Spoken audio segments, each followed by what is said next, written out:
When Director Wang Yi was on a visit to 3 European countries, the Russian Ministry of Finance dumped the renminbi, or yuan, sharply. Why is that? Regarding Russian Foreign Minister Lavrov's overtures to China, if you want to get more related information, welcome to watch our program. On February 15th this year, Wang Yi, director of the Chinese Foreign Affairs Office, visited France and met with French President Macron at the Élysée Palace. During this meeting, in addition to discussing and communicating on the development of China-France and China-EU relations, the two sides also exchanged views on the Ukrainian issue that Europe is most concerned about. After the visit to France, Wang Yi went to Italy non-stop. After that, he will go to Hungary for a visit. After attending the security conference held in Munich, Germany, Wang Yi's last stop is to visit Russia. Therefore, the itinerary plan for Wang Yi's visit to Europe and Russia this time has also received high attention from the outside world. Not only because this is Wang Yi's first visit as director of the Central Foreign Affairs Office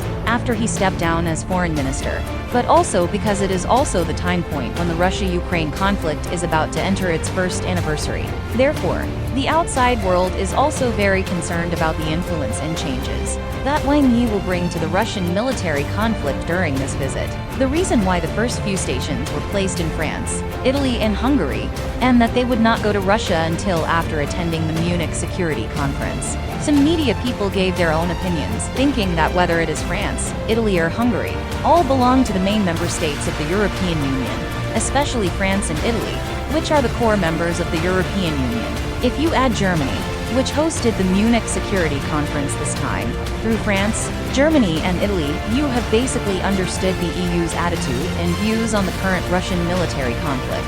After obtaining the idea of the EU, Wang Yi went to Moscow to convey the attitude and position of the EU during the high-level meeting with Russia. In this process, China played the role of a communication channel. The most important thing is that only China can assume the role of this channel from a global perspective, and only China can bridge the dialogue between the EU and Russia, try to resolve the contradictions and differences between Russia and Europe, and prevent the expansion of the Ukrainian crisis. While Wang Yi was visiting Europe, a very strange thing happened in Russia.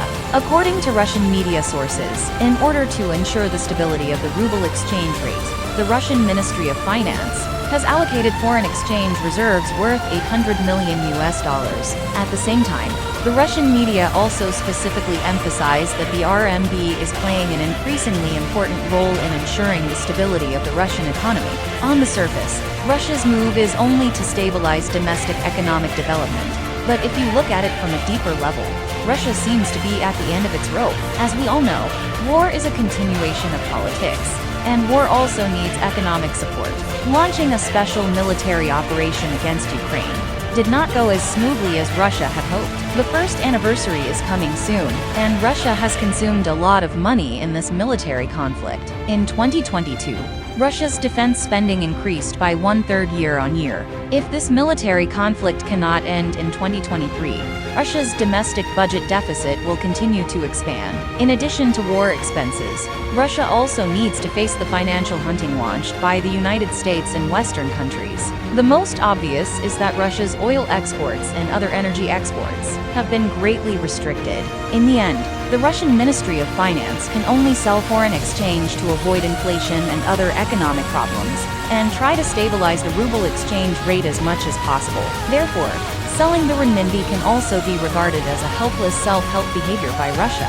However, from Russia's point of view, Wang Yi's visit may be a key for Russia to change the current predicament. Therefore, when Russian Foreign Minister Lavrov attended the Duma speech, he gave a very high praise to China-Russia relations. He said that the level of mutual trust between Russia and China is unprecedented, and the two sides are working together to strengthen strategic cooperation between the two countries. Sino-Russian relations have become the cornerstone of the multi-level global order, injecting balance and stability into international affairs.